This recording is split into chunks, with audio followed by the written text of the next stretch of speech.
Hello everyone, this is Monica Lakaju. Welcome to the channel The UPSC Mascot. I'm really sorry friends for this long delay due to some work. Again I'm here now. So in this session I'm going to deal with the National Digital Health Mission which relates to GS paper 2. By the end of this session you can able to frame the answer for any question regarding this National Digital Health Mission.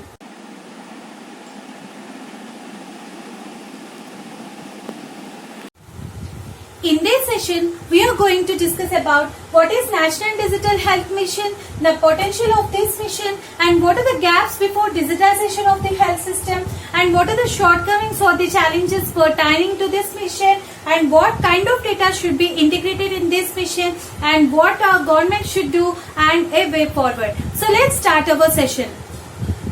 This National Digital Health Mission was announced by our Prime Minister Narendra Modi sir on August 15, 2020, that is on our Independence Day. So this mission is said to be a big change for our India's health sector, and it's also raising questions or concerns over the privacy and efficient implementation. So what is this National Digital Health Mission?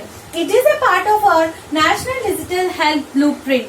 So the aim of this National Digital Health Blueprint is to enhance the healthcare delivery by setting up a core e-health database of international standards. And this National Digital Health Mission creates a national ID for every Indian citizen so that this unique health ID which contains all of his or her health related information.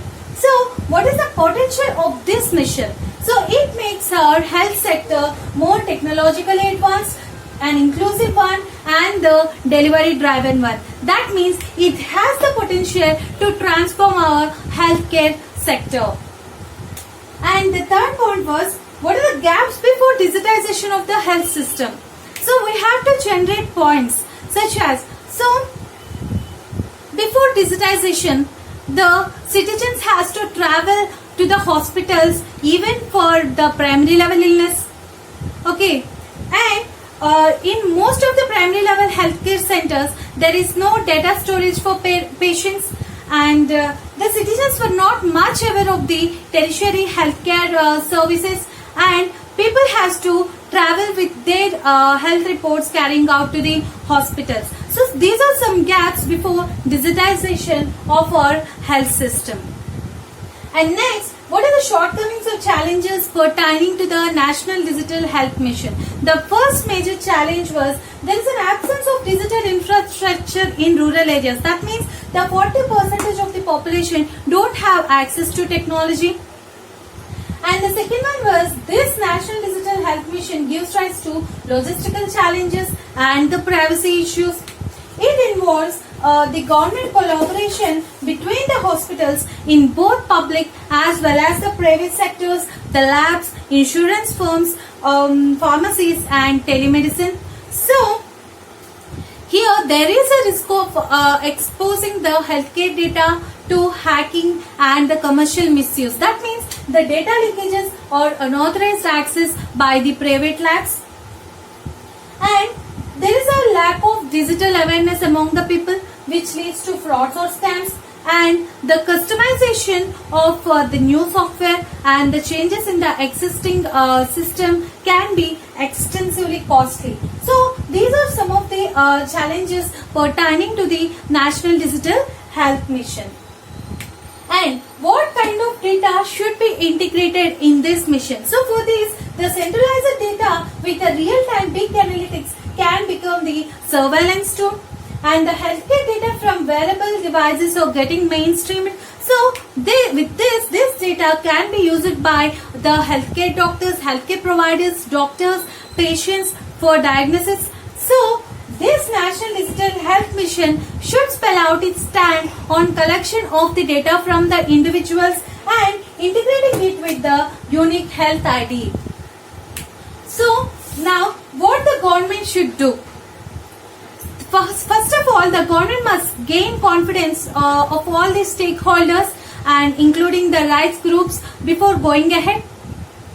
And there should be the clarity on some of the questions such as who will maintain and manage the citizens' health data, and who will own the data, whether the individual or the state, and whether the individual can transfer the data between the service providers, and whether the individual has the right to erase the irrelevant healthcare data. So for all these questions, they need to be addressed for all these queries.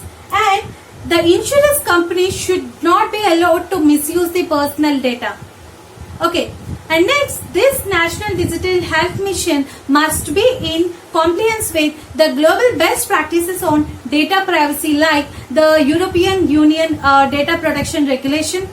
And already this mission has been clubbed with the various government initiatives relating to the healthcare sector, such as the Ayushman Bharat. Okay, so the potential of digitization of our healthcare system should be appreciated before going ahead. So here we have discussed about what is National Digital Health Mission, what is the potential of this mission, and what are the gaps present before the digitization of our health system, and what are the challenges pertaining to the National Digital Health Mission, and what kind of data has to be integrated in this mission, and what our government should do. So finally, the way forward is this National Digital Health Mission would serve as a technological arm of health services in India.